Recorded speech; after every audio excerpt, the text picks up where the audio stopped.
जो स्वयं सुख स्वरूप है और अनंत सुख का कारण है।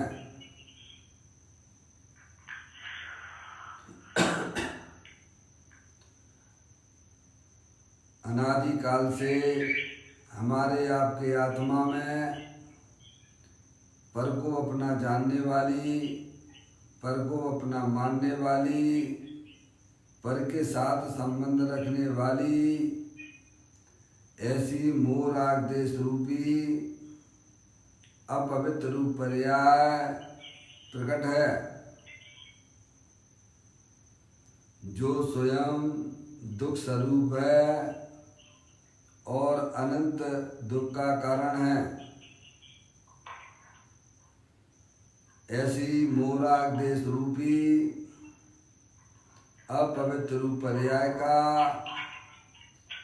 अपनी आत्मा में से उस पर्याय का अभाव करना और सम्यक दर्शन ज्ञान चारित्र रूपी निर्मल पर्याय पवित्र पर्याय को अपनी आत्मा में प्रकट करना, यह हमारा आपका सबका कर्तव्य है। ऐसे कार्य की प्राप्ति जिनवाणी माता के माध्यम से अपने आत्मा के स्वरूप को समझना, अपनी जो आत्म वस्तु है वह परद्रव पर भावों से भिन्न है और अपने ज्ञानादि अनंत गुणों सहित तीनों काल विद्यमान वस्तु है।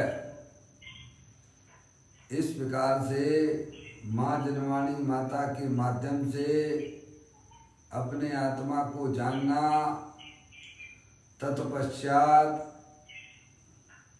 शरीर रागादिक ये सब कर्मकृत वस्तुएं हैं, इनका हमारे आत्मा के साथ में किसी प्रकार का कोई संबंध नहीं है। इस प्रकार सच्चा ज्ञान करके पर द्रव प्रभावों का लक्ष्य छोड़ के मैं तो एकमात्र अखंड ज्ञान ज्योति स्वरूप भगवान आत्मा हूँ, चेतनेश्वर हूँ, सिद्ध की सामर्थ्य वाला हूँ। इस प्रकार अपनी वर्तमान पर्याय का अपने गायक प्रभु परमात्मा का आश्रय लेना, तब पर्याय में जो द्रव्य के अंदर जो अनंत शक्तियाँ थीं उनका प्रभाव पर्याय में प्रारंभ हो जाता है। उसे अरिहंत परमात्मा धर्म कहते हैं।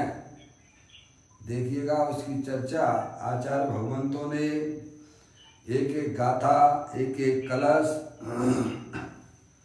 और टीका के माध्यम से हमें अपनी आत्म वस्तु को समझाया है। यहाँ पर व्यवहार चारित अधिकार चौथा अधिकार अपन पढ़ रहे हैं, जिसमें मुनिराजों के 28 मूल गुणों की चर्चा आई है। 5 महाव्रतों की चर्चा अपन पढ़ चुके हैं। अभी यहाँ पर 61 गाथा से ईर्या समिति की चर्चा प्रारंभ हुई है, जिसमें पदम प्रमलधारी देव मुनिराज 82 नंबर के कलश के माध्यम से इसमें ईर्या समिति की वर्णन करते हैं। देखिएगा, ये इसको अपन पढ़ते हैं, पाठ करते हैं 82 का। जयवंतु हो यह समिति जो मुनशील गुण का मूल है, यह त्रस तथा स्थावरों के घात से अति दूर है। भव दवा नल ताप रूपी क्लेश करती शांत है, सुकृत रूपी धान्य को संतोषदायक मेघ है। यहाँ पर पद्म प्रमलधारी देव मुनिराज कहते हैं, यह जो समिति जो पूर्व गाथा और कलश 81 में कही गई थी कि अपनी आत्मा में सम्यक प्रकार से रमण करना, उसको वास्तव में ईर्या समिति कहते हैं क्या। और वह समिति अब सदा काल के लिए जयवंत हो जाती है, जो कि मुनियों के शील का मूल गुण है। पहली लाइन में यह समझाया, जयवंत हो यह समिति जो मुनिशील गुण का मूल है। क्या यह जो समिति है अपने आत्मा में रमण करना, मैंने किसी को जो अपने आत्मा में रमण करती है पर्याय, अब वह सदा काल के लिए जयवंत हो जाती है भैया, है नहीं। हाँ, और वह वास्तव में मुनिराजों का मूल गुण है। समझ में आया। जिस प्रकार से मूल के बिना वृक्ष की उत्पत्ति होना, वृद्धि होना और उसमें फलागम का आना असंभव है, उसी प्रकार से जब तक मुनिराजों की पर्याय में निर्मल पर्याय शुद्ध परिणति प्रकट नहीं होती है, तब तक केवल ज्ञान आदि पर्यायों का उत्पन्न होना असंभव है। आगे बात समझ में भैया, जो कि मुनिराजों का मूल गुण है। निश्चय समिति को मुख्य करके बात की गई भैया, क्योंकि निश्चय के बिना व्यवहार होना असंभव है। जैसे बादाम की मिली अगर ना हो तो वह बाहर का छिलका बादाम नहीं कहलाता है। निश्चय के बिना व्यवहार होता ही नहीं है। ठीक है भैया। और कैसी है वह समिति? यह त्रस्त तथा स्थावरों के घात से अति दूर है। मुनिराजों के परिणामों में पाप रूपी परिणाम त्रस्त तथा स्थावरों के घात रूप परिणाम तो होते ही नहीं हैं, उससे यह समिति दूर वर्तती है। फिर कहते हैं कैसी है समिति? तो कहते हैं भव दवानल ताप रूपी क्लेश करती शांत है। जो पर्याय में होने वाले मोह राग देश के परिणाम हैं, जो कि आत्मा को जलाने वाले हैं, संसार का बढ़ाने वाले हैं, ऐसे मोह राग देश रूपी परिणामों को शांत करने वाली है। जिन जिन आत्माओं के पर्याय में शुद्ध परिणति प्रकट होती है, अब उनका वह संसार खत्म हो चुका है लगभग। समझ में आया भैया? अब वह मात्र देखने मात्र संसार में दिखाई देते हैं और उनकी पर्याय में है भैया, पर्याय में शांति की प्राप्ति हो चुकी है। ऐसी वह समिति हुआ करती है। फिर कहते हैं सुकृत रूपी धान को संतोषदायक मेघ है। और वह समिति कैसी है? सम्यक दर्शन ज्ञान चारित्र रूपी निर्मल पर्याय रूप है, जो कि संतोषदायक मेघ है। जिस प्रकार से धान पक जाता है ना, है भैया, मेघ बारिश उसके लिए जो है आनंददायक हो जाती है किसानों के लिए।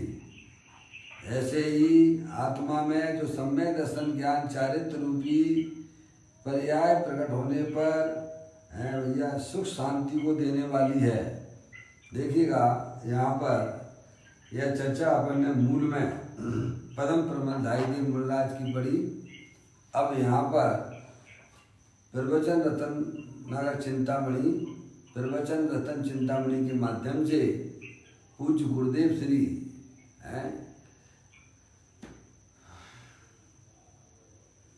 इसी कलश के ऊपर अपना व्याख्यान करते हैं, उसको अपन यहाँ पढ़ते हैं। पेज नंबर 83 पर अपन देखें। कल जैन शासन की बात आई थी, जैन धर्म की बात आई थी, वही चर्चा आगे बढ़ती हुई अपन पढ़ रहे हैं। ऐसा मार्ग बीतराग का कहा श्री बीतराग, संभव शरण के मध्य में श्री सिमंदर जिन राज है। ऐसा मार्ग जो है जिन्हें परमात्मा ने है भैया समूह शरण में है, ये हमें सिमंदर भगवान आदि ये बात हमें बताते हैं। देखो त्रिलोकनाथ परमात्मा श्री सिमंदर भगवान महाविजय में सर्वज्ञ पद में विराजमान है। सिमंदर भगवान हमेशा महाविजय क्षेत्र में हमेशा विराजमान रहते हैं भैया, उनका कभी भी अभाव नहीं होता है। और वहाँ समूह शरण में यह मार्ग भगवान कहते हैं। क्या भैया? किसने बताया है? जिन्होंने अपनी पर्याय में सर्वज्ञ पर्याय प्रकट की है भैया, वो अनंत परमात्मा हमें यह बात बताते हैं, जिसे इंद्र सुनते हैं और गर्दन झेलते हैं। समझ में आए भैया? उनका ऐसा हुआ समूह शरण होता है भैया। अरे अनादि से आत्मा को राग से मार दिया था। क्या भैया? क्या कहते हैं? अनादि से आत्मा को राग से मार दिया था, परंतु अब अनंत गुण का पिंड ऐसा जीव जिसने पर्याय में जीवित प्रकट किया है, उसका अवतार धन है। क्या भैया? अनादि काल से हमारा आत्मा अनंत शक्तियों के भंडार वाला है भैया। कभी हमने अपने आत्मा का परिचय नहीं किया। मैं अनादि अनंत रहने वाला सर्वज्ञ की जाति का हूँ, अनंत शक्तियों का भंडार वाला हूँ, लेकिन पर के प्रेम के कारण से हमारे आत्मा का मरण हो रहा है। ये समझ में आया भैया? ये मरण अज्ञानियों को दिखाई नहीं देता है। समझ में आया भैया? कहते हैं अनादि से आत्मा को राग से मार दिया था। समझ में आया? आगे बात समझ में? जिस प्रकार से सूरज का अस्त हो जाने पर सूरज का अभाव कहा जाता है, उसी प्रकार से आत्मा का मरण समझना भैया। जैसे सूरज का कभी अभाव होता नहीं है, लेकिन अस्त रूप से कहा जाता है। आगे बात समझ में? ऐसे ही आत्मा का मरण का मतलब क्या लेना?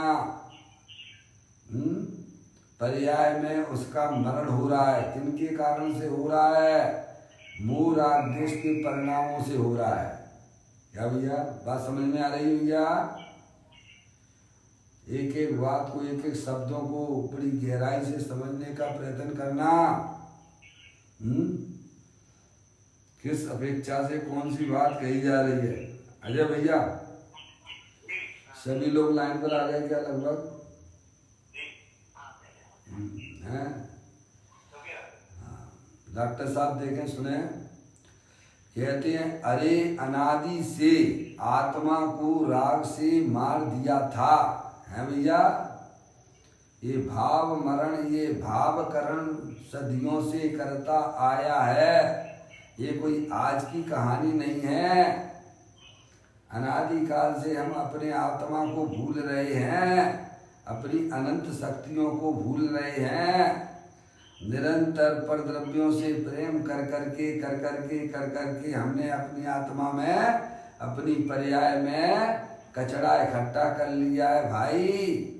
आत्मा का मरण होता है। ये शरीर का मरण कोई आत्मा का मरण नहीं है।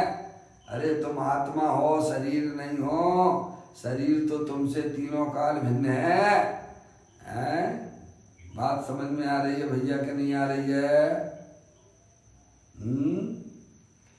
हमारी आत्मा में जो मोह राग द्वेष की उत्पत्ति होती है वह आत्मा का मरण है। अनादि काल से हम यही धंधा करते चले आ रहे हैं, अपने आत्मा को भूले हुए हैं। भैया, ये रोग दूर करना कि नहीं करना? ये रोग दुनिया को नहीं दिखता है। कोरोना वायरस तो रोग दिख रहा है, पर हमारे आत्मा में जो मोह राग द्वेष की उत्पत्ति हो रही है, अरे कोरोना वायरस तो मात्र शरीर का ही मरण कर सकता है भैया। हम तो अनादि काल से भैया मोह राग द्वेष की उत्पत्ति कर रहे हैं, वह वास्तविक मरण है। समझ में आती कि नहीं आती भैया? इसीलिए कोरोना वायरस से डरने की जरूरत नहीं है। अपने आत्मा में मोह राग द्वेष की उत्पत्ति ना हो, उसका इलाज करना। कोरोना वायरस तो एक शरीर को ही नष्ट करेगा, इसी भव को करेगा, और उल्टे उल्टे संस्कार लेके जाओगे भैया, है तो अनंत संसार अनंत योनियों में भटकते रहोगे। इसीलिए सच्चा ज्ञान करना है। भयभीत होने इसका मतलब ये है कि अंदर में सावधान हो जाना। अभी तो 21 दिन का ही कर्फ्यू लगा है। आने वाले समय में तो और महीने दिन बढ़ा दिए जाएंगे। कुछ समझ में आती है भैया? अब तो मंदिर में भगवान के दर्शन करना भी कठिन हो रहा है। ये जिनवाणी माता जब तक हमें तुम्हें सुनने को मिल रही है, तब तक पुण्य का उदय समझना। तब भी हम चेतते नहीं है भाई। अरे अनादि से आत्मा को रोग से मार दिया था अपना चेतनेश्वर भगवान। आत्मा सिद्धि की सामर्थ्य वाला है, अनंत शक्तियों के भंडार वाला है। निरंतर पर्याय में भाव मरण कर रहे हो भाई, इसका इलाज क्या है ये बताओ पहले आप। देखो, सनत कुमार मुनिराज 700 वर्ष तक उनके शरीर में रोग रहा। आई बात समझ में पड़ा है ना पुराण में? देवगति से देव आए, वह जंगल में आकर कहते थे भैया कैसा भी रोग हो, मैं उसे तुम्हें ठीक कर सकता हूँ, मेरे पास उसकी दवाई है। हे महाराज, आपका रोग मैं ठीक कर दूंगा। तो महाराज क्या बोलते हैं मुनिराज? अरे भाई, तुम अगर हमारा रोग ठीक कर सकते हो तो कर दो भैया। ये शरीर का रोग हमारा रोग नहीं है, हमारे आत्मा में जो राग आदि की परिणति उत्पन्न होती है भैया, वह रोग तुम दूर कर दो। प्रभु, इसकी दवाई तो आपके पास में है। क्या कहा? आगे बात समझ में भैया? आत्मा का मरण तो आत्मा में मोह राग द्वेष की उत्पत्ति है। ये शरीर का रोग, ये आत्मा का रोग नहीं है भैया। जो अनादि काल से भाव मरण ये भाव कर्म सदियों से करता आया है भैया। अनादि काल से हमने चैतन्य स्वरूप भगवान आत्मा हूँ, अनंत शक्तियों का भंडार वाला हूँ, कभी भी उसकी सुध नहीं ली है। आज माँ जिनवाणी माता हमें जगा रही है। समझ में आई? सच्चा ज्ञान करो, वस्तु स्वरूप का ज्ञान करो, डरो मत। उसका सावधानी पूर्वक उसका इलाज करो भाई। अरे अनादि से आत्मा को रोग से मार दिया था, परंतु अब अनंत गुण का पिंड ऐसा जीव जिसने पर्याय में जीवित प्रकट किया है। सम्यक दृष्टि जीव काम ये काम करते हैं, ज्ञानी काम करते हैं। माँ जिनवाणी माता के द्वारा वस्तु स्वरूप का यथार्थ ज्ञान करके मैं तो अखंड ज्ञान ज्योति स्वरूप चेतनेश्वर भगवान आत्मा हूँ। समझ आया? शरीर ये मैं नहीं हूँ, मैं तो चेतनेश्वर भगवान आत्मा हूँ। अनंत शक्तियों का भंडार वाला हूँ। ऐसे गायक प्रभु परमात्मा का जो अंतरोन्मुखी उपयोग के द्वारा सेवन करते हैं वे जीव सदा काल के लिए अब जीवित रहेंगे। क्या कहा भैया? समझ में आ गई? अब उनका कभी भी मरण होने वाला नहीं है। जो पर्याय में होने वाले भाव मरण थे उनकी भी छटनी होने लग जाती है। ख्याल में आती है भैया बात? कहते हैं अब अनंत गुण का पिंड ऐसा जीव जिसने पर्याय में जीवित प्रकट किया है, जिसने अपनी अनंत शक्तियां जो द्रव्य के अंदर विद्यमान थी उनको पर्याय में प्रकट किया है भैया, वह वास्तविक जीवन है भैया। पर द्रव्यों से प्रेम करते रहना ये आत्मा का जीवन नहीं है, ये आत्मा का मरण है। क्या? अब तो छोड़ो भाई, पर द्रव्यों से प्रेम करना अब तो छोड़ो ना। कोरोना आया, मुझे कुछ याद दिलाया। अब तो घर में भी लोगों को स्पर्श नहीं कर सकते हो भैया तुम। आ रही है ना बात समझ में? भारी पदार्थों को तो छू नहीं सकते हो। अब घर में रहने वाले सदस्यों को भी छूने के लिए मना किया जा रहा है, नहीं तो तुम्हारे शरीर में कचड़ा हो जाएगा, मर जाओगे। कोरोना आया हमको याद दिलाता है तुम अपने आत्मा को समझो भैया, जिंदगी आनंद की जियो। मेरे आत्मा का तो कभी मरण होता नहीं है, और जो पर्याय आत्मा का मरण करती है अब उसका भी मरण नहीं होता है। ऐसी जिंदगी जियो ना भाई।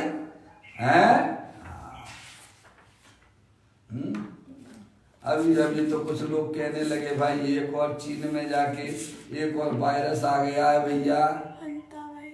कौन सा? हंता वायरस आ गया है। कुछ समझ में आ रही है भैया हमारे स्वाध्याय प्रेमियों? अशोक भैया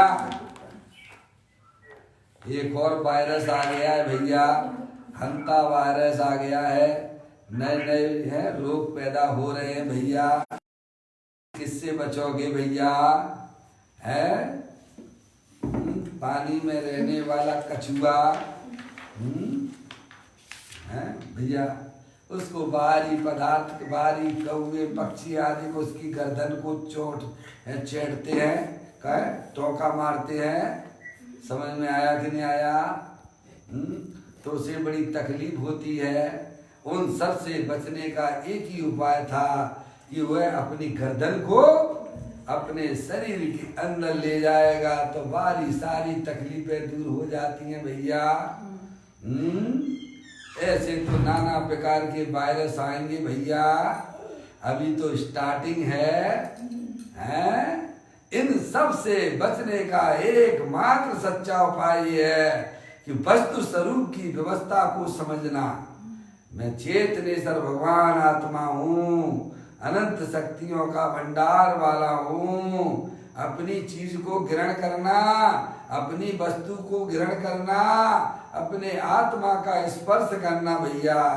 जिस प्रकार से भक्त पुजारी अरियंत परमात्मा की प्रतिमा को स्पर्श करके मन उसका आनंदित हो जाता है, ऐसे ही ज्ञानी जीव अपनी पर्याय अपने त्रिकाले ध्रुव भगवान आत्मा का स्पर्श करती है तो उसकी जिंदगी आनंदमय हो जाती है भाई। हमें ऐसा आनंद लेने के लिए किसी पर पदार्थ के पास जाने की बिल्कुल भी जरूरत नहीं है। प्रत्येक आत्मा ज्ञानानंद मूर्ति है, अनंत शक्तियों का भंडार वाला है, ऐसा सच्चा ज्ञान करो। जब ही जिए आत्म जाने तब ही जिए शिव सुख ठाने। क्या भैया? तब उसकी जिंदगी चालू होती है, तब उसका जीवन चालू होता है। कब? भैया ये तो अनादिकाल की कहानी है भैया। पर द्रव्यों से प्रेम करते चले आ रहे हो, ये मनुष्य पर्याय मिली, तुमने नया क्या किया ये बताओ। हिसाब किताब तो देना पड़ेगा ना। एक भजन आता है ना, एक गाना आता है ना, सजन रे झूठ मत बोलो, खुदा के पास जाना है, न हाथी है न घोड़ा है, वहां सभी को पैदल जाना है। तुम्हारे हिसाब किताब दोगे कि नहीं दोगे? है भैया?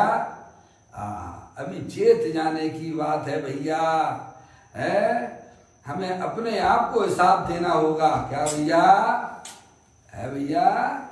तुम अनादि काल से भव प्रवण कर रहे हो, पर द्रव्यों से प्रेम करते चले आ रहे हो। तुम्हें मनुष्य पर्याय मिली तो तुमने नया क्या किया? ये हिसाब दोगे कि नहीं दोगे अपनी आत्मा को? है?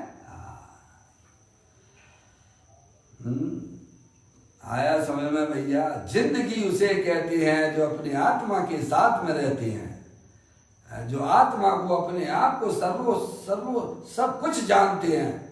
है भैया? सब कुछ मेरे पास में है, मेरे से बाहर कोई भी चीज मेरे से बाहर नहीं है। भैया? वह जिंदगी जिंदगी है। अरे वह जिंदगी क्या है भैया? जो रो रो के जीना, मर मर के जीना। है भैया? कहते हैं अनादि से आत्मा को राग से मार दिया था, पर से प्रेम करके आत्मा में दुख की पर्याय उत्पन्न होती है भैया। अब तो पर से प्रेम करना छोड़ो ना। कोरोना आया है ना, पर से प्रेम करना छोड़ो ना।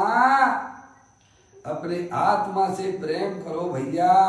एक बार तुमने अपनी आत्मा से प्रेम कर लिया, अब तुम्हें कोरोना क्या, कोरोना का भाप भी आ जाए ना, तो भी तुम्हारा कुछ नहीं बिगाड़ सकता है। समझ में आया भैया? ऐसी चेतनेश्वर वस्तु अपने गायक प्रभु परमात्मा, अनंत शक्तियों का भंडार मैं स्वयं हूँ। भैया? ऐसा श्रद्धा करना, ऐसा ज्ञान करना और आनंदित होकर अपने गायक प्रभु परमात्मा में रमण करना, वह जिंदगी है। समझ में आया भैया? अशोक भैया, डॉक्टर साहब?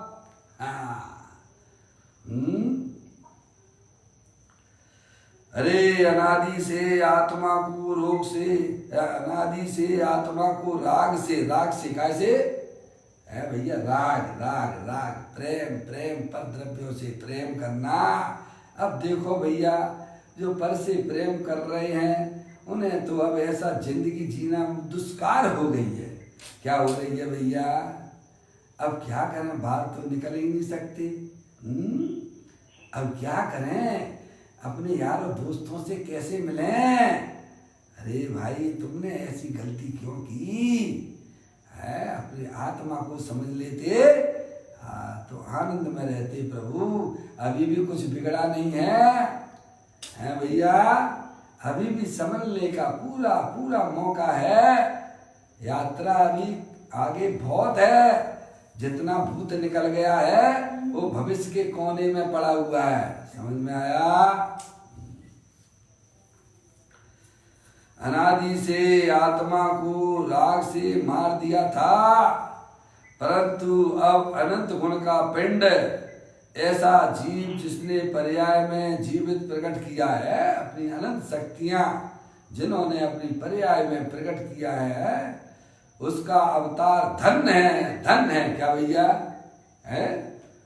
पेज नंबर कितना है? पेज नंबर यहाँ चल रहा है 83 पर है भैया। कौन जीव धन्य है? जिन्होंने महावीर भगवान की वाणी का लाभ लिया, अपने हित की चर्चा जिन्होंने सुनी, वे जीव धन्य है। आज तो अरियत परमात्मा के दर्शन मिलना दुर्लभ हो गए हैं। अरे कल जो है माँ जनवाणी भी नहीं मिलेगी। समझ में आया? अनादि से आत्मा को राग से मार दिया था, परंतु अब अनंत गुण का पिंड, ऐसा जीव जिसने पर्याय में जीवित प्रकट किया है, उसका अवतार धन्य है। क्या भैया? वे जीव धन्य है जो जिन्हें देव परमात्मा के बताए हुए मार्ग में चलते हैं। है भैया? कौन है? ये अवतार लिया भैया, मनुष्य पर्याय मिली है। क्या किया? क्या पाया और क्या खोया। अशोक भैया, हिसाब किताब देना पड़ेगा कि नहीं देना पड़ेगा? हैं? देने के लिए तैयारी रखना बिल्कुल बराबर है भैया। तो कहते हैं उसका अवतार धन धन है, उसने जन्म सफल किया है। किसने जन्म सफल किया है? ये मनुष्य पर्याय किनकी सफल हुई है? जिन्होंने वस्तु स्वरूप का सच्चा ज्ञान किया, उसका श्रद्धान किया है, और अपने गायक प्रभु परमात्मा में जिन्होंने रमण किया, उनका जीवन धन है। समझ में आया भैया? अनंत अनंत जीव है भैया। है? किस किस को संभालोगे भैया? अपने आप को संभाल लो ना। अरे घर में आग लगी हो तो पहले किसको संभालते हो? क्या कह रहे हैं? घर में आग लगी हो तो किसको संभालते हो? अपने आप को। रुपया पैसे को संभालोगे कि अपनी जान संभालोगे? ऐसे ही भैया जो है ये कोरोना वायरस आ गया, हमें यह याद दिलाता है कि अब तुम अपने आप को संभाल लो। समय मिल गया है 21 दिन का, बच गए तो धन्यवाद, और नहीं तो भैया अब बहुत मुश्किल है बाहर निकलना। ये डराने की बात नहीं है, वस्तु स्वरूप है। कल मोदी साहब ने समझा दिया भैया। क्या इसे मजाक में मत लेना। कहते हैं उसने जन्म सफल किया है, जिन्होंने अपने आत्मा के स्वरूप को जाना है, अपने वर्तमान ज्ञान की पर्याय को अपने गायक प्रभु परमात्मा में लगाया है, वे जीव धन्य है, उनकी यह मनुष्य पर्याय धन्य है। समझ में आया भैया? उसने जन्म सफल किया है, इस समिति ने उसके जीवन को जीवित रखा। क्या भैया? धन्य है। मुनराज ने कितना सुंदर कार्य किया है भैया। ऐसे कार्य सम्यक दृष्टि जीव भी करता है। समझ में आया भैया? सम्यक दर्शन हुए बिना मुनिपना आता नहीं है। समझ में आया भैया? कहते हैं जिसने अपने जीवन में यह समिति प्रकट की है, सम्यक प्रकार से अपनी आत्मा में रमण करना है, उसका जीवन धन्य हो गया है। क्या भैया? ख्याल में आई? इस समिति ने उसके जीवन को जीवित रखा है, सुरक्षित हो गया वो। अब वह आत्मा पूरी तरह से सुरक्षित हो गया है। जैसे वो गेहूं है ना, गेहूं चक्की के अंदर डालते हो ना अशोक भैया, अशोक भैया, अजय भाई, गेहूं है ना, उस चक्की में उसमें गेहूं में उसमें डालते हो ना। पहले माता बहनें वो जो चक्की चलाया करती थी सुबह सुबह, आटा पीसती थी घर पर, और उसमें बाजू में गेहूं भर भर के उसमें छेद में से डालती थी। समझ में आया? जो गेहूं उस एक्सियल के पास में रहता था, वह गेहूं पूरी तरह से सुरक्षित रहता था। क्या भैया? और जो गेहूं इधर उधर गिरता था, वह पाटे के बीच में आके चकनाचूर हो जाता था। क्या कहा भैया? हर बात उदाहरण समझ में आता है? जो गेहूं उस चक्की के अंदर एक्सियल के पास में रहता था, वह तो पूरी तरह से सुरक्षित रहता था। और जो गेहूं इधर उधर गिरता था, वह चकनाचूर हो जाता। दो पाटों के बीच में साबित बचाना कोई है भैया। ऐसे ही जो पर्याय अपने गायक प्रभु परमात्मा जो तीनों काल स्थायी तत्व है, उसका अवलंबन लेती है, उसका आश्रय लेती है, वह पूर्ण रूप से सुरक्षित रहती है पर्याय। और जो पर्याय इधर उधर पर से प्रेम करती है, वह संसार रूपी चक्र में भ्रमण किया करती है। समझ में आया? अपने आत्मा को जानो, अपने आत्मा को पहचानो, डरो मत। कोरोना आया, डरने की जरूरत नहीं है भैया। सच्चा ज्ञान करो कि कोरोना वायरस हमारे आत्मा के अंदर प्रवेश करता नहीं है। यही एक सच्चा उपाय है भैया। अभी कोरोना वायरस चला जाएगा तो दूसरा वायरस आ गया, फिर तीसरा वायरस आ गया, और मनुष्य पर्याय कितने समय है? ज्यादा से ज्यादा 100 साल। अभी तो लोगों को अपनी मृत्यु दिखने लगी होगी नजदीक है भैया। तो डरो मत, सच्चा ज्ञान करो, वस्तु स्वरूप का सच्चा ज्ञान करो। मैं तो चेतनेश्वर भगवान आत्मा हूँ, अनंत शक्तियों का भंडार वाला हूँ। वो कोरोना वायरस हमारे आत्मा के अंदर प्रवेश करता नहीं हूँ। ऐसी मैं चेतनेश्वर वस्तु भैया। समझ में आया? कहते हैं इस समिति ने उसके जीवन को जीवित रखा है। अब वह पर्याय सदा काल के लिए जीवित हो गई है। वह पर्याय अपने त्रिकालिक ध्रुव भगवान आत्मा जो स्थायी रूप से विद्यमान है उसके पास में रहती है भैया। समझ में? वो पर्याय अब अनंत काल के लिए जीवित हो गई है। वो जीवन है। पर से प्रेम करना कोई जीवन है भैया? वैसे भी आपके गाने वगैरह में बहुत सारी बातें आ जाती हैं। प्रेम का रूप बड़ा बुरा है भैया। मुझे तो पता नहीं है, सुनता जब कभी आ जाता है सुनने में। प्रेम का रूप बहुत बुरा है भैया। अब आपको फीलिंग भी आने लगी होगी। पर द्रव्यों से प्रेम करना हमारे लिए कितना दुखदाई हुआ है। कोई बात नहीं, ज्ञानी कहते हैं जब जाग जाओ तभी है सवेरा है भैया। गई सो गई, गई को मत बुलाओ, जभी जाग जाओ तभी है सवेरा भैया। ऐसा जैन दर्शन हमें सिखाता है। समझ में आया भैया? अपने आत्मा से प्रेम करना भैया। प्रेम करने लायक अगर जगत में कोई चीज है तो अपना वह त्रिकालिक ध्रुव भगवान आत्मा जो अनंत शक्तियों के भंडार वाला है। इस समिति ने उसके जीवन को जीवित रखा है। यह बात तो एक कलश में आ गई है। जीव का मरण होता था, जीव मरता था। देखो मैं विचार करता था कि यह बात कहाँ होगी। गुरुदेव श्री कहते हैं क्या, स्वयं अपनी बात बताते हैं। विचार करता था ये बात हमें कहाँ मिले। उनके अनुभव में तो बरत रही थी। गुरुदेव का जीवन पढ़ो भैया।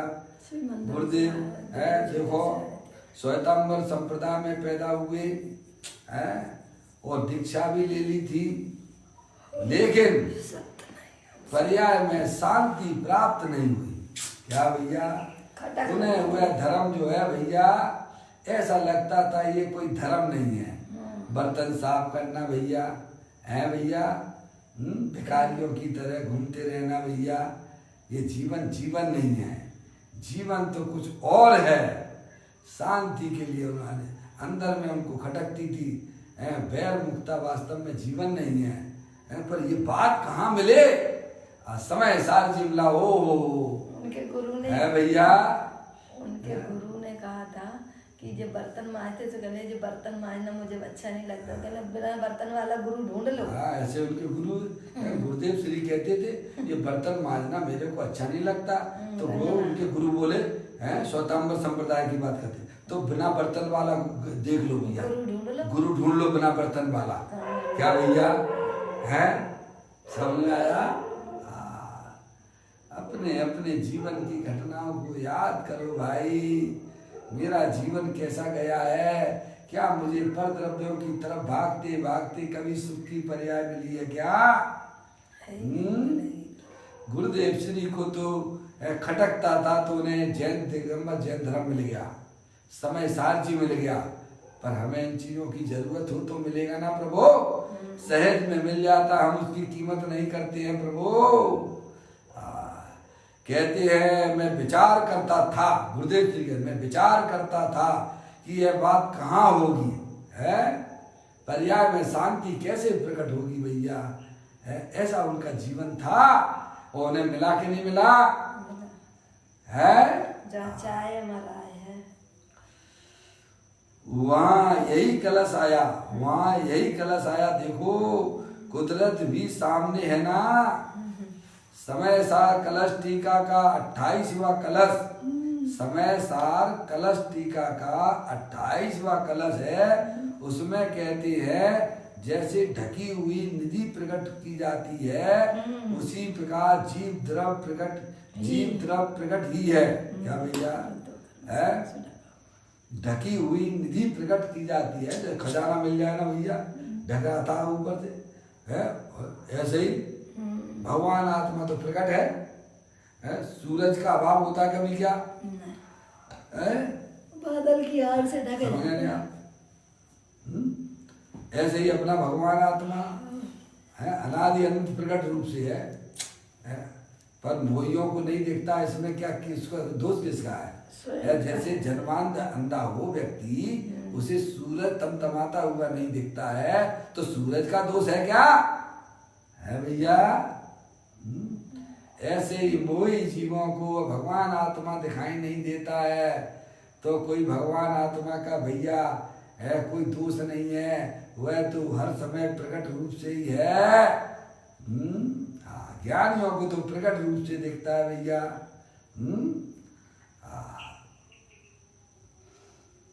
कहते हैं समय सार कलश टीका का 28वां कलश है। उसमें कहते हैं जैसे ढकी हुई निधि प्रकट की जाती है, उसी प्रकार जीव प्रकट ही है भैया। कहाँ होगा आत्मा, कहाँ होगा है भैया? इसको जाना उसको जाना, इससे कुछ संबंध नहीं। सदा जानता रहता हूँ मैं, इसीलिए तो आत्मा हूँ है भैया। और आत्मा कहाँ होगा? आप स्वयं ही भगवान हो भैया, बने बनाए भगवान हो, रेडीमेड भगवान हो है भैया। पर द्रव्यों से प्रेम करना छोड़ दो भैया, अपने आत्मा को पहचानो, आत्मा से प्रेम करो। अरे अंदर में अपने आत्मा को जानने की जिज्ञासा तो उत्पन्न करो। अरे जिसका सेवन अर्यंत परमात्मा करते हैं, जिसका सेवन सिद्ध परमात्मा करते हैं, ऐसा दे देवल में भगवान आत्मा विराजमान है। अच्छे अच्छे विशिष्ट विशिष्ट लोग जिसका सेवन करते हैं, वो चीज हमारे पास में है। हमें किसी दूसरों के पास जाने की बिल्कुल भी जरूरत नहीं है। कहते हैं समय सार कलश टीका का 28वां कलश है। उसमें कहते हैं कि जैसे ढकी हुई निधि प्रकट की जाती है, उसी प्रकार जीव द्रव प्रकट ही है। परंतु कर्म संयोग से ढका हुआ होने से मरण को प्राप्त हो रहा था है, नहीं दिख रहा था उसे अपना आत्मा। शरीर दिखता था भैया, कर्म के उदय दिख जाते थे, भगवान आत्मा नहीं दिखता था। जैसे सूरज तो निकला हुआ है, लेकिन बादल की आड़ में वह सूरज नहीं दिखता है। पर भैया सूरज की दृष्टि से देखो, बादल को गौण करके देखो, तो सूरज तो प्रकट ही है ना। क्या है अशोक भैया? दिन में 12 बजे सूरज निकला हो और बादल आ गए हो, तो सूरज प्रकट है कि नहीं? अरे सूरज का अस्तित्व उस समय जलल चाहे प्रकाश की ज्योति के समान अंदर चल रहा है कि नहीं चल रहा है? बताओ। है कभी कभी अंधकार हो जाता है ना दिन में, बरसात के दिनों में बरसात के मैं अभी देखो आप तो एक दिन से सूरज का इस समय दिखाई नहीं देता है, तो सूरज आपको दिखाई नहीं दे रहा है, तो बादलों की तरफ से क्यों देखते हो? अरे सूरज की तरफ से देखो ना। बस ये दृष्टि का खेल है प्रभु। ऐसे ही हम शरीर की तरफ से ना देखें अपने आत्मा को, रागादिक परिणामों की तरफ से ना देखें अपने आत्मा को भैया। अंदर से देखो, ज्ञान ज्योति अखंड ज्ञानेश्वर भगवान आत्मा दे देवल में विराजमान है। समझ में आया? एक कला सीख लो माँ जनवाणी से, अनंत काल के लिए सुखी हो जाओगे भैया। कहते हैं जैसे ढकी हुई निधि प्रकट की जाती है, उसी प्रकार जीव द्रव प्रकट ही है। परंतु कर्म संयोग से ढका हुआ होने से मरण को प्राप्त हो रहा था। है भैया कौन? अपना भगवान आत्मा। भैया समझ में आया भैया? इस पंचम काल में सब मिथ्या दृष्टि जीव आती है। ये कोई जरूरी नहीं है कि मिथ्यात लेके आया है और मिथ्यात लेके ही मरना पड़े। गरीबी में पैदा हुआ है, कोई जरूरी नहीं है कि गरीब होकर ही मरना पड़े। है प्रधानमंत्री गरीब थे, है स्टेशनों पर, रेलवे स्टेशनों पर चाय बेचते थे, अब भी चाय बेचेंगे क्या? है भैया? है भैया? राजा बन के है, राजा रह रहा भैया। ये कोई जरूरी नहीं है। इस पंचम काल में ये बात तो सत्य है, मिथ्यात में जीव पैदा होता है लेकिन सम्यक लेके जाएगा। है इतनी व्यवस्था अभी बनी हुई है। ख्याल में आती बात? कर्म संयोग से ढका हुआ होने से मरण को प्राप्त हो रहा था, अर्थात कर्म के संग से उत्पन्न हुआ राग में हूँ। रागादिक परिणाम जो विविध प्रकार की इच्छाएं जो हमारे आत्मा में होती हैं। देखो आपका ये आइकॉन बना हुआ है भैया, ये देखो ये आपका शरीर दिखाई दे रहा है, ये ऑरेंज कलर का, ये देखिए आप ब्लैक कलर का, ये 8 कर्मों का संयोग है सभी संसारी जीवों के साथ में। और ये ब्लू कलर का, ये मोरा देश की इच्छाएं जो विविध प्रकार की होती हैं। और ये अपना है सिद्धि की सामर्थ्य वाला अनंत शक्तियों का भंडार भगवान आत्मा, वो मैं हूँ। है भैया? समझ में आई कि नहीं आई? ये रागादिक परिणाम, ये कर्म उदय की चीजें है, ये कर्मकृत चीजें है, इनका हमारे आत्मा के साथ कोई संबंध नहीं है। और ये रागादिक परिणति हमारे चैतन्य स्वरूपी भगवान आत्मा में प्रवेश करती नहीं है। तो कोरोना वायरस तो घुसेगा कि नहीं घुसेगा? है भैया? सच्चा ज्ञान करो भाई, डरो मत।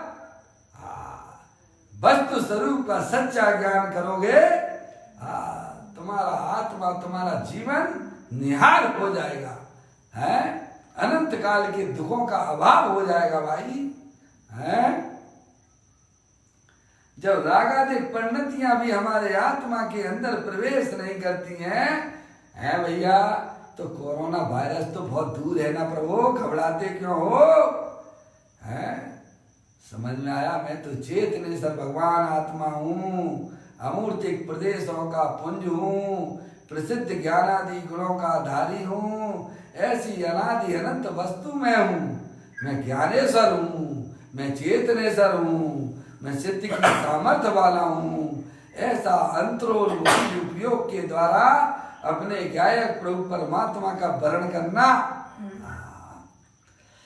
कहते हैं परंतु कर्म संयोग से ढका हुआ होने से मरण को प्राप्त हो रहा था। है भैया? हमारी दृष्टि पर द्रव्यों के ऊपर थी भाई, इसीलिए अपना भगवान आत्मा में दिखाई नहीं देता था। आज माँ झिलवाणी माता ने हमें बताया ये शरीर रागादिक तो सब कर्मकृत वस्तुएं हैं, इनका हमारे आत्मा के साथ में कोई संबंध नहीं है। मैं तो चेतनेश्वर भगवान आत्मा हूँ, अनंत शक्तियों का भंडार वाला हूँ। अरे माँ ही तो सिखाती है ना बच्चे को कि बेटे ऐसे निकलना, ऐसे जाना, ऐसे लोगों की संगति करना। ये माँ झिलवाणी हमको सिखाती है कि अनादि काल से तू शरीर और रागादिक परिणतियों में रुचि रखता था, इसीलिए तेरी पर्याय में दुख होता था। अब तू चेतनेश्वर भगवान आत्मा को समझ, जो शरीर और रागादिक तेरी आत्मा के अंदर प्रवेश करते नहीं है। ऐसी सुंदर सुंदर बातें भैया है। अपने मन का विषय ये हो, अपने चिंतन का विषय ये हो। कहते हैं कर्म संयोग से ढका हुआ होने से मरण को प्राप्त हो रहा था, अर्थात कर्म के संयोग से उत्पन्न हुआ राग में हूँ। है भैया? है इच्छा नाना प्रकार की होती है ना भैया, वो कौन की है? उसका कर्ता धर्ता कौन है भैया? हमारी आत्मा में नाना प्रकार की इच्छाएं होती है ना, होती है, लेकिन स्वीकार करना वे सब कर्मकृत है। आत्मा तो मात्र ज्ञाता दृष्टा पुरुष है। है भैया, उनका करने धरने वाला नहीं है भैया। ऐसा सच्चा ज्ञान करना भैया। ऐसा जो मानता है, क्या कहते हैं, कर्म के संग से उत्पन्न हुआ राग में हूँ, ऐसा जो मानता है मैं रागी हूँ, मैं द्वेषी हूँ, मैं मोही हूँ, है भैया। ऐसा जो मानता है उसने ऐसे वीतरागी स्वभाव का अनादर किया है। अपने देखो विविध प्रकार की इच्छाएं होती हैं, उनमें हमारा उपयोग ऐसा तन्मय हो जाता है तो घर घर में लड़ाई झगड़े होने लग जाते हैं। काहे की होते हैं? वो लोग होते हैं कि नहीं होते हैं? हर समय हो रहे हैं कि नहीं हो रहे हैं? क्योंकि रागादिक परिणाम सब कर्म कृत वस्तुएं थी, आपने उसमें अपना अपना जाना उन्हें, नहीं मेरी इच्छा की कोई सुनता ही नहीं है, मेरी कोई मानता ही नहीं है, तो लड़ाई झगड़े होने लग जाते हैं। क्या भैया? और उन्हें कर्म कृत जानो तो है भैया, निज को निज पर को पर जान, फिर दुख का नहीं लेस निशान। है पप्पू भैया, हैं ये लड़ाई झगड़े क्यों होते हैं घर घर में? क्योंकि कर्म कृत वस्तुओं को आप अपनी जानते हो क्या है, उनमें पक्ष पड़ा हुआ है, हमारा उपयोग उनमें निपट जाता है। ऐसा लगता ही नहीं है कि राग का करने वाला कर्म है भैया, ऐसा लगता है क्या? जिनवाणी माता को सुनोगे, हाँ, तो वो जो आपकी चिपकन थी राग के साथ में, जो राग का पक्ष जो हमारे अंदर पड़ा हुआ था, हाँ भैया, वो तो पहले से ही भिन्न था, है भैया। सारी कसाएं त्रस्त हो जाती हैं, मैं अलग हो जाती हैं भाई। आया समझ में भैया? तो कहती है कर्म के संग से उत्पन्न हुआ राग में हूँ, ऐसा जो मानता था उसने ऐसे वीतराग स्वभाव का अनादर किया है। भगवान आत्मा वीतराग स्वभाव वाला है, अतीन्द्रिय आनंद स्वरूप वाला है, सुख शांति का भंडार है। जिसने राग का पक्ष रखा, जिसने राग में रुचि की, जिसने पर पदार्थों में रुचि की, उसने अपने गायक प्रभु परमात्मा का अनादर किया। समझ में आया भैया? अरे आप अपना ही आदर नहीं करोगे तो दुनिया वालों से क्या आदर की गुंजाइश करते हो आप? हैं पप्पू भैया है लाइन पर? हैं कहते हैं ना भैया, भैया तुम पहले अपना घर तो संभालो, फिर दूसरे का संभालना। समझ में आएगी? पहले अपना आदर करना सीखो। मैं इस विश्व में सबसे सुंदर, सबसे सर्वोत्कृष्ट वस्तु हूँ, है भैया। जो अपना आदर करते हैं उसकी वो तीन लोग के नाथ, तीन लोग के जीव उसका आदर करते हैं, है भैया। देखो हरिहर परमात्मा अपनी आत्मा का आदर किया, सम्यक दर्शन की पर्याय प्राप्त की, बढ़ते बढ़ते केवल ज्ञान को प्राप्त कर लिया। तीन लोग के जीव ने नमस्कार करते हैं भाई साहब। है अपना आदर करना सीखो, अनादर मत करो। पर द्रव्यों के चक्कर में अपने घर में लड़ाई झगड़े मत करना, पर से प्रेम करके अपने घर में शांति भंग मत करना, है भैया। ये रागादिक परिणतियां सब पर द्रव्य है, पर भाव है, ये आत्मा का कोई स्वभाव नहीं है। इन्हें अपना नहीं जानना भैया, इन्हें अपना नहीं मानना। ये तो आने जाने वाली चीजें हैं, आने जाने वाली चीजों से प्रेम करोगे तो घर में तो झगड़ा होना ही है ना प्रभु। ज्ञानी हमें समझाते हैं कर्म के संग से उत्पन्न हुआ राग में हूँ, ऐसी जो मानता है उसने ऐसे वीतरागी स्वभाव का अनादर किया है। जो अपनी इज्जत करना नहीं जानता है उसे दुनिया में कोई इज्जत देने वाला नहीं है। समझ में आया? थोड़ी बहुत कोई तुम्हारी इज्जत कर देगा, वह पुण्य का उदय समझना आपका, है भैया। और वह भी मात्र दिखावटी है भैया। उसने ऐसे वीतरागी स्वभाव का अनादर किया है और वही जीव का मरण है। समझ में आया? जो अपनी इज्जत करना नहीं जानता है उसी की पर्याय में उसका मरण होता है भाई। जीव द्रव प्रकट ही है।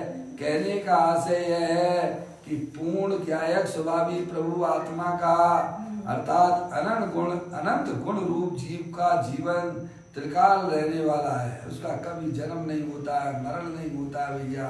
ऐसा अपना चेतनेश्वर भगवान आत्मा ज्ञानेश्वर प्रभु दे देवल में विराजमान है। ना इसका कभी जन्म होता है ना कभी मरण होता है। ऐसी अनादि अनंत ज्ञायक प्रभु परमात्मा में हूँ। ऐसा अंतरोन्मुखी उपयोग के द्वारा है भैया सेवन करना। कहते हैं, कहने का आशय है कि पूर्ण ज्ञायक स्वभावी प्रभु आत्मा का अर्थात अनंत गुण रूप जीव का जीवन त्रिकाल रहने वाला है। दुनिया में ऐसी कोई शक्ति नहीं बनी है जो मेरे ज्ञायक प्रभु परमात्मा का मरण कर दे। अरे छुए तक नहीं सकता है। मरण की बात तो बहुत दूर हो गई भैया, है भैया। छोटे छोटे में बच्चे खेल खेला करते थे। पप्पू भैया, पप्पू भैया आवाज आ रही है? अजय भाई, अजय भाई आवाज आ रही हो तो फिर मैं आगे बोलूं। हाँ, छोटे छोटे में छुपी छुपैया खेल खेलते थे कि नहीं अजय भाई? आपने खेला है कि नहीं? बहुत खेला है? तो छुपी छुपैया में ये होता था कि जो है वो बालक जो है उसको छूता था और जो जो छूट जाता था वह कैसा में फिर वह उस पर दाई देना पड़ती थी। है, समझ में आया कि नहीं? पप्पू भैया याद किया था आपको, है नहीं? छुपी छुपैया खेल की बात चल रही है तो उसमें एक दूसरे को छूते थे। जो छुप जाता था और फिर जो है उसको क्या उसको दाई देना पड़ती थी। क्या बोलते थे आप? जो भी है हमारे भिंडी की दाम देना पड़ता था। है तो मेरे को व्यक्ति छूता था। मैं तो मेरे को कहता कि मैंने तुमको छू लिया, तो मैं कहता तुमने मेरे को कहाँ छुआ है? ये तो तुमने मेरा हाथ छुआ है। क्या छुआ है? क्या कहता था मैं? कोई मेरे को छूता था तो मैं कहता था देखो मैंने आपको छू लिया। तो तुमने मेरे को कहाँ छुआ है भाई? ये तो तुमने मेरा हाथ छुआ है। क्या पैर को छुआ? तो तुमने मेरे को कहाँ छुआ? ये तो तुमने पैर छुआ है। क्या ऐसे ही ज्ञानी कह सकते हैं, कहते हैं कि मुझे परद्रव छू नहीं सकता है। समझ में आया भैया? मैं तो चेतनेश्वर भगवान आत्मा हूँ भैया, अमूर्तिक प्रदेश वाला हूँ, ज्ञानादि अनंत शक्तियों का भंडार वाला हूँ। इसे परद्रव कभी छू नहीं सकता है। चाहे कैसा भी वायरस आ जाए, चाहे कैसा भी भैया, कोई कहता है 29 अप्रैल को भैया वो होने वाला है। अजय भैया क्या आने वाला है 29 अप्रैल को? क्या क्या? उल्का पिंड गिरने वाला है 4 किलोमीटर का। है अशोक भैया, आप ये मत कहना कि मेरे को डरा रहे हो। है भैया, मैं डरा नहीं रहा हूँ। जो चीज दिखने वाली है, होने वाली है, उसकी पहले घोषणा हो जाती है। आपको मालूम है सूर्य ग्रहण इतने दिन इतने तारीख को पड़ेगा, इतने बजे पड़ेगा। ये बात घटना घटती हुई दिखती है कि नहीं दिखती है तुमको? और होता है कि नहीं होता है? बोलो भैया। है जिनकी जानकारी में है विनय तो दिखता है ना। है जो उल्का पिंड जो है ऐसा बताते हैं भैया 29 अप्रैल को होने वाला। तो ये तो जो है ना कोरोना वायरस तो भैया समझ में आया? ये तो केवल जो है यहीं तक ही है। कुछ कुछ जहाँ जाएगा, जिसके अंदर जाएगा वो शरीर का नाश हो जाएगा। उनका बात तो ऐसा बोलती है कि मनुष्यों की संख्या ही खत्म हो जाएगी। क्या हो जाएगी भैया? क्या कहते हैं भैया? अभी से चेत जाओ भैया, नए नए वायरस पैदा होंगे। क्योंकि हमने पंचम काल में जन्म लिया है तो ऐसे प्रतिकूल संयोग तो मिलेंगे ही मिलेंगे। हमारे आत्मा के साथ में हमारे आत्मा के साथ में 8 कर्मों का संयोग है। और बाद में प्रतिकूलता मिलना कोई बड़ी बात नहीं है भैया।